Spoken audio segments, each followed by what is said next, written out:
আজকে আমি একটা ওয়ালপেপার অর্ডার করেছিলাম, ফ্লিপকার্ট থেকে এসেছে।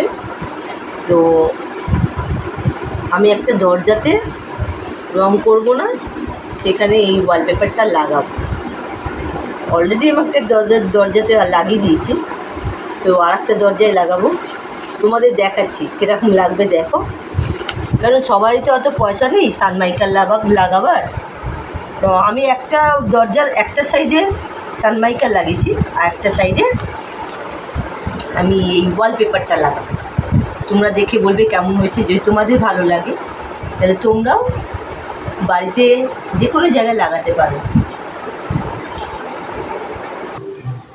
দেখো, এই দরজাটায় আমি সানমাইকার লাগানো এখানটায়, কিন্তু পেছন দিকটায় আমি ওই ওয়ালপেপারটা লাগিয়েছি। পুরো মনে হচ্ছে যেন একদম আমার সানমাইকার লাগানো। দেখো এত সুন্দর, একটুও বোঝা যাচ্ছে না। এখানে কিন্তু আমি ডবল ইয়ে করে রেখেছি, মানে ওয়ালপেপারটার সাইজটা সেরকম দরজার সাইজে দেয়নি, আমি হাফ হাফ করে লাগিয়েছি। কিন্তু হাফ করে যে লাগিয়েছি সেটা একটুও বোঝা যাচ্ছে না। এরকমই আমি আর একটা দরজায় লাগাবো, তোমরা দেখতে থাকো।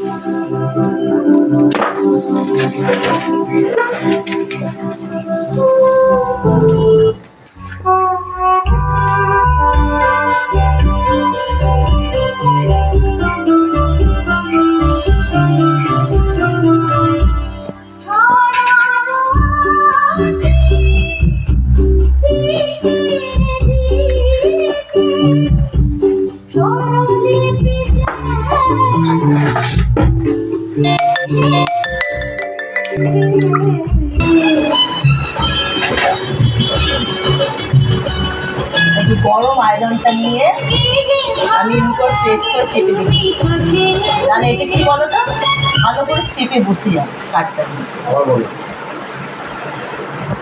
এইভাবে আয়রন করে নিলে না, একটু গরম ইস্ত্রি নিয়ে, পুরো ডাইরেক্ট যাবে না, একটা কাপড় দিয়ে করতে হবে, তাহলে কি বলো তো জিনিসটা পুরো পেস্টটা ভালো করে।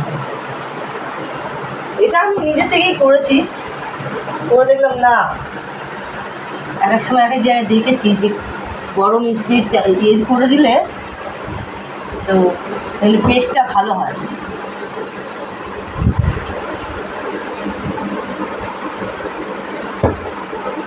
আমি এইভাবেই করেছি এটাকে।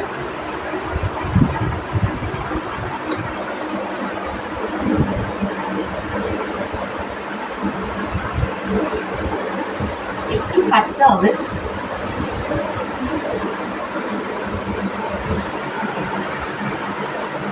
যে কোনো জিনিস পরিশ্রম করলে ভালো ফল হয়। আমার একটু কাটতে হচ্ছে, ওটা আমার ভালো লেগেছে।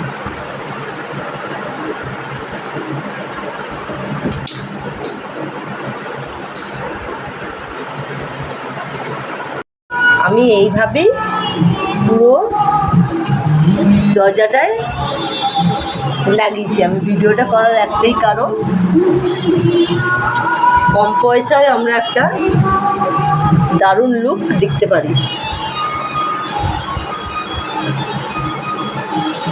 ভালো লাগলে সবাই একটু শেয়ার করো, একটু ভালোবাসা দিও।